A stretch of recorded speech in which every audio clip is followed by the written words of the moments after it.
जय श्री कृष्ण।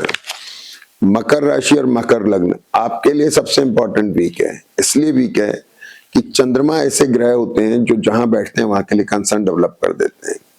अब आपके केस में के 5 ग्रह केंद्र में है, जिसमें सूर्य मंगल शुक्र बुध चंद्र। तो मंगल अस्त हैं, शुक्र अस्त हैं, बुध अस्त हैं और चंद्रमा भी अस्त हैं। सबके नक्षत्र सूर्य के हैं।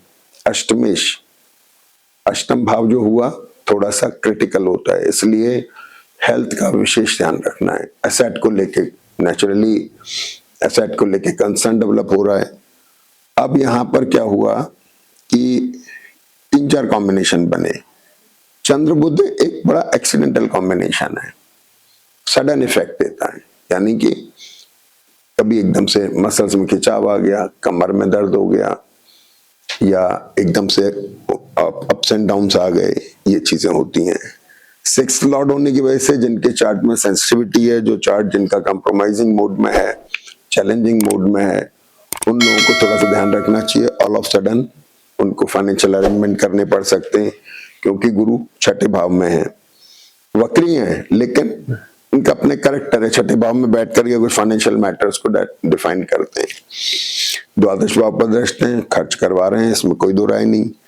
चतुर्थेश जो हैं ये मंगल शुक्र साथ में बैठे हैं, तो एसेट लग्जरीज को लेके कुछ करा रहे हैं। और अष्टमेश भी आ गए, यानी कुछ खरीदारी में पैसे का इन्वेस्टमेंट दिख रहा है। आपको थोड़ा समझदारी से संभल के इस पर इन्वेस्टमेंट करना है। अब आ जाते हैं शुक्र बुध और शुक्र मंगल। ये 2 कॉम्बिनेशन हेल्थ की दृष्टि से तो कफ के कारक हो गए, वैसे एसेट के कारक हो गए। और शुक्र बुध अमूमन अप्स एंड डाउन्स के काम बताते हैं, शेयर मार्केट हो गया, एनसीडीएक्स का काम हो गया, इस तरह का। तो महत्वपूर्ण बात क्या हो गई कि आपको इस दौरान इस तरह के कामों के अंदर अगर आप रुचि रखते हैं तो आपको थोड़ा केयरफुल रहने की जरूरत है। अब अगली बात महत्वपूर्ण क्या है कि चूंकि चंद्रमा अपने स्थान पे दृष्ट है, तो सारे ग्रहों का असर जो है ये सप्तम भाव पर आ गया। सप्तम भाव आपका मैरिटल और बिजनेस रिलेशनशिप का हुआ। स्पाउस की हेल्थ का ध्यान रखना है और मैरिटल और बिजनेस रिलेशनशिप का भी ध्यान रखना है। शुक्र मंगल शुक्र बुध, और यहां देखेंगे तो शुक्र उच्च नवांश में है और वर्ग उत्तम में है, मंगल उच्च नवांश में है, वर्ग उत्तम में है। ये कॉम्बिनेशन की वजह से जो इन्फेक्शियस पोजीशन थी वो गहरा गई।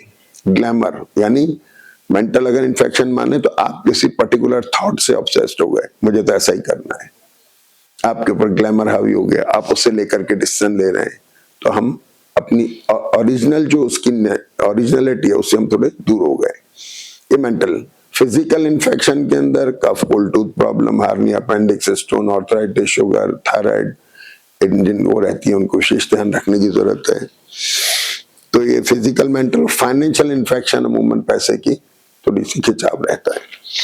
तो मोटी बात क्या हुई यहाँ पर कि आपको मैरिटल और बिजनेस रिलेशनशिप का विशेष ध्यान रखना है। जो बच्चे शादी ब्याह की तरफ जा रहे हैं उनको विशेष ध्यान रखना है थोड़ा सा। और ये जो पोजीशन जो बन रही है, एक तरफ तो एग्रेसिव है, मंगल सूर्य आपको एग्रेसिव डिसीजन भी लेने को बाध्य कर सकते हैं। अब ध्यान आपको रखना है। अब आ जाते हैं अगली बात पे कि चंद्रमा आपके 19 तारीख से मकर राशि में रहे, सप्तम भाव पर दृष्टि रही। 2nd हाउस में चंद्रमा आ जाते हैं आपके 21 तारीख को। अब यहाँ पे विशेष ध्यान रखने की, चंद्रमा राहु के साथ आ गए, डिसीजन मेकिंग में ध्यान रखना है। जिनके रिलेशन वाइफ के मतलब स्पाउस के साथ में जो रिलेशनशिप है उनका ध्यान रखना है। यहाँ एक खास बात क्या होती है कि मंगल और शनि क्लोज होने की वजह से ये पोजीशन स्ट्रेसफुल हो गई। शनि बुध की वजह से फ्रीज हो गई। आपके मैरिटल और बिजनेस रिलेशनशिप में हेल्थ को लेके, यानी बिजनेस के रिलेशनशिप में वहां भी हेल्थ काउंट हो गई, पर्सनल रिलेशनशिप में वहां भी हेल्थ काउंट हो गई। ये फ्रीज हो रहे हैं, स्ट्रेस्ड आ रहे हैं, थोड़ा सा ध्यान रखने की जरूरत है। केयरफुल रहें, नहीं तो चीजें थोड़ी गंभीर हो सकती हैं। एक ये बात हो गई। अब ये राहु जो है इस पर गुरु की दृष्टि है, केतु की दृष्टि है। इधर देखेंगे तो फ्रीज्ड, सीज्ड, और ये मंगल जो है बुध के साथ बैठ करके केतु को भी थोड़ा सा स्ट्रेस में ला रहे हैं। तो गुरु और केतु दोनों भी यहाँ पर दृष्ट हैं। स्थिति ऐसी है कि मानसिक थोड़ी सी परेशानी में आप गलत डिसीजन ना लें, इसका विशेष ध्यान रखना है। यानी कि स्ट्रेस में आप रहेंगे, ऐसा लगेगा सब कुछ फ्रीज हो गया, कुछ समझ में नहीं आ रहा क्या होगा, लेकिन केयरफुल रहना है। राहु केतु के जो नक्षत्र हैं, हालांकि वर्गोत्तम में है, अच्छी पोजीशन है, नक्षत्रों की वजह से ये विम्सिकल कॉम्बिनेशन बनाता है, तो आप असमंजस की स्थिति में रह गए। अब निकले आगे। 23 तारीख को चंद्रमा थोड़े दूर हुए, थोड़ा सा समझ में आने लगी, और 24 तारीख को सूर्य मेष नवांश में आ रहे हैं। शनि बुध का एफर्ट भी कम हो रहा है, लेकिन मंगल बुध अभी भी बराबर बने हुए हैं।